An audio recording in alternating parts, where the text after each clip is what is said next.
السلام عليكم الاخوان، اش اخباركم؟ لاباس عليكم؟ كنتمنى تكونوا على خير وبخير.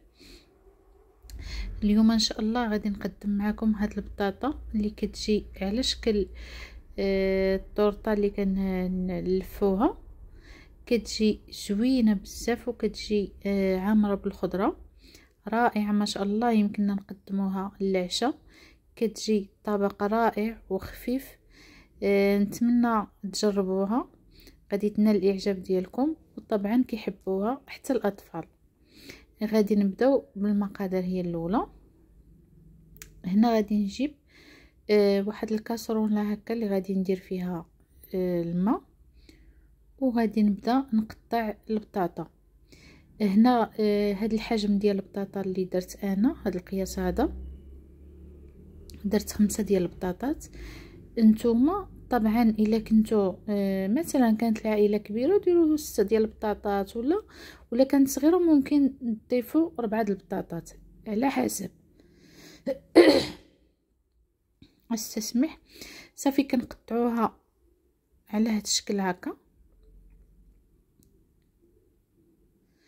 وكنديروها تسلق، يعني بطاطا عاديه كنديروها فوق البوطه كتسلق. هنا كنجيب واحد البصله كنشلضها هكا صغيره. عرفتي هاد الحشوه هذه كتجي بنينه بنينه، ما تشبعوهاش، كتجي رائعه ما شاء الله هاد الطريقه هذه. هنا بعد ما قطعت بصله وحده كامله،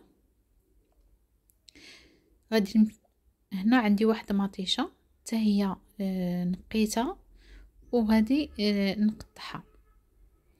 طبعا كاملين كنقطعوهم حجم واحد صغيورين. مطيشه زعما ما تقولوا نحكوها ولا شي حاجه، ما تحكوا حتى شي حاجه، كل شيء خصو يتقطع بهذه الطريقه هذه. من بعد غادي نقطع الفلفله خضراء حتى هي.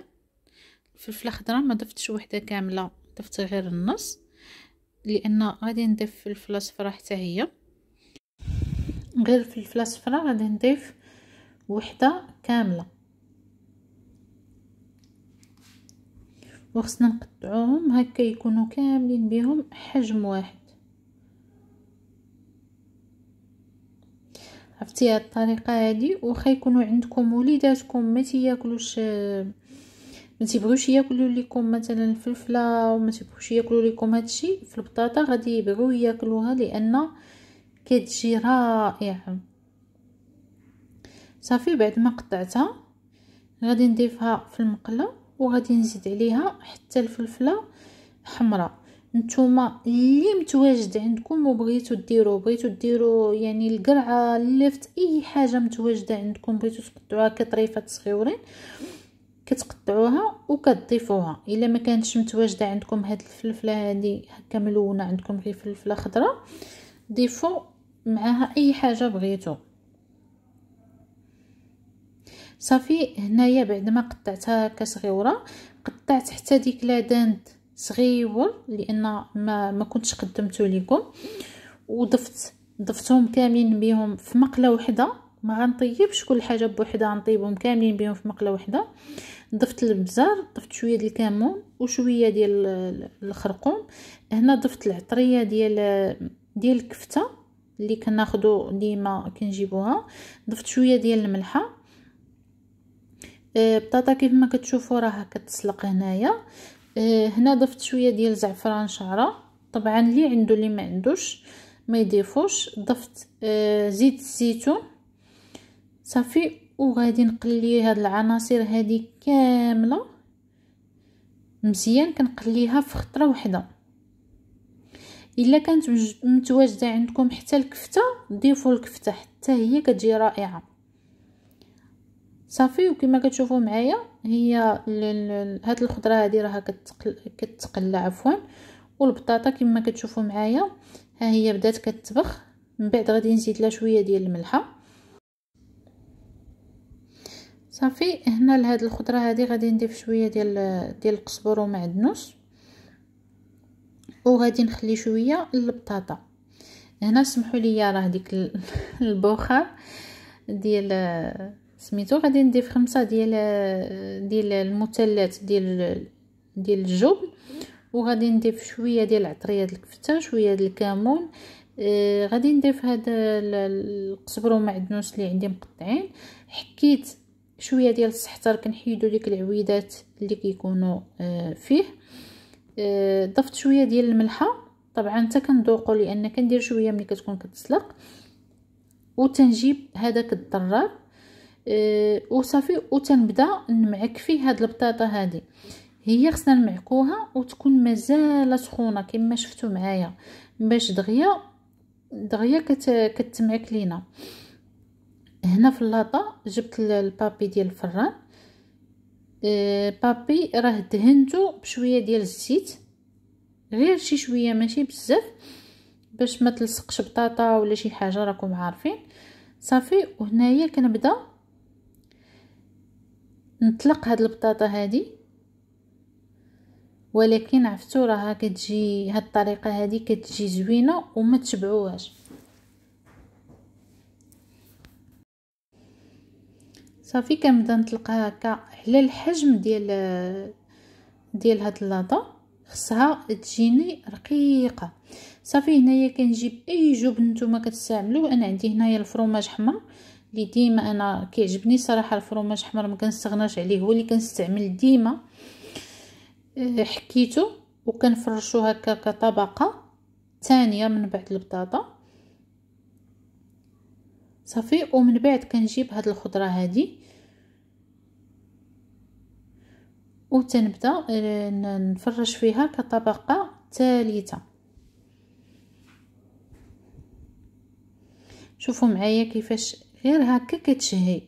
ممكن تقدروا تدخلوها غير هكا للفران بلا ما تلفوها، يعني غير توزعوا ديك الخضره وتزيدوا فوق منها الفرماج وتدخلوها للفران بلا ما تلفوها. كتجي رائعه حتى هي، كتجي بحال البيتزا. ولكن هاد الطريقه الثانيه اللي حتى هي زعما باش تغيروا حتى هي كتجي زوينه بزاف. صافي هنا غادي نوزعها كامله كما كتشوفوا معايا.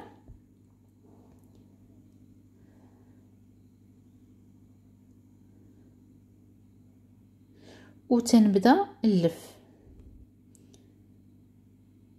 عرفتي راها كتجي ما شاء الله كيجي واحد ملي كتقطعوها كما شفتوا معايا في الاول ديال الفيديو كتجي رائعه بزاف. صافي هنا ملي كنكونوا كنلفوا راه حنا كنزيروا، ما تخافوش منا، راكم عارفين البطاطا. شوفوا معايا كيف ما يعني كتسدوها هكا في الجوانب كل شيء، راكم زيروا هكا باش ما تبقاش فارغه من داخل.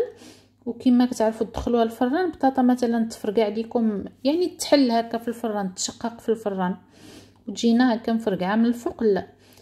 صافي ملي كنزيروا هكا مزيان وكنحاولوا نقادوها.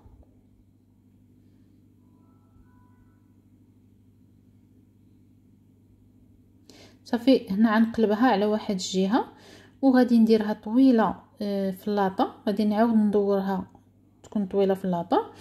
هنا عندي البيض درت فيه شويه ديال الصوجه ودرت فيه واحد شويه ديال الحليب. صافي وكندهنها من الفوق بهذه الطريقه هذه.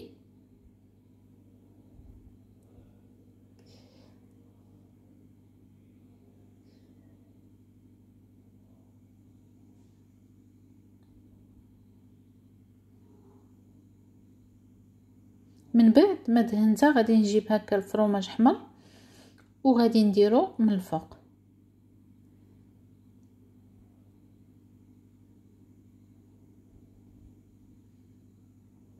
صافي هنا غادي ندخلها للفران طيب على درجه حراره 180 من الفوق ومن تحت، ونخليها حتى طيب مزيان حتى تبان لينا ديك البطاطا راها طابت ونجبدها من الفران. هنا زينتها غير بشويه د المعدنوس. هنا بعد ما طابت كما كتشوفوا معايا كتجي صراحه كتجي رائعه بزاف، وكان يمكننا نقطعوها كيف ما بغينا، يعني الشكل اللي بغينا نقطعوها به تنقطعوها به. وممكن تقدموها هكا في الطبسيل، وعاد اللي بغى شي حاجه تقطعوها ليه، وممكن تقطعوها كامله وتحطوها هكا تستفوها في واحد الطبيسيل. لان ما شاء الله ما شاء الله كتجي رائعه وكيجي فيها واحد المذاق يا سلام. كنتمنى اللي عجبو الفيديو يخلي لي واحد لايك وما فيها باس تبارطاجيو هكا لكي تعم الفائده. شوفوا معايا كيفاش كتجي من داخل هنا، واخا يكونوا وليداتك ما تيبغيوش ياكلوا لك بطاطا وياكلوا لك شي، كتجي رائعه لان كتجي حتى من داخل فيها ديك التعليكه ديال الفرماج اللي كنديرو في الاول كطبقه ثانيه. كتجي رائعه كتجي معلكه وكيجي فيها ديك اللوينه تبارك الله ديال ديك الفلفله ملونه وديك الشيء عاوتاني كتجي زوينه كتعطينا واحد الديكور زوين. وعاد كنزينوها من الفوق بالفرماج وزينوها بشويه ديال المعدنوس الا كاين، اولا زينوها بمطيشه حتى هي الا عندكم. الا عجبكم الفيديو ما تنساوش تخليو ليا لايك وخليو ليا تعليق، ونتمنى الفيديو ديال اليوم ينال الاعجاب ديالكم وفعلا كيستحق التجربه لان كتجي زوينه. جربوها لوليداتكم غادي يحماقوا عليها وغادي تعجبهم بزاف وبالصحه والراحه.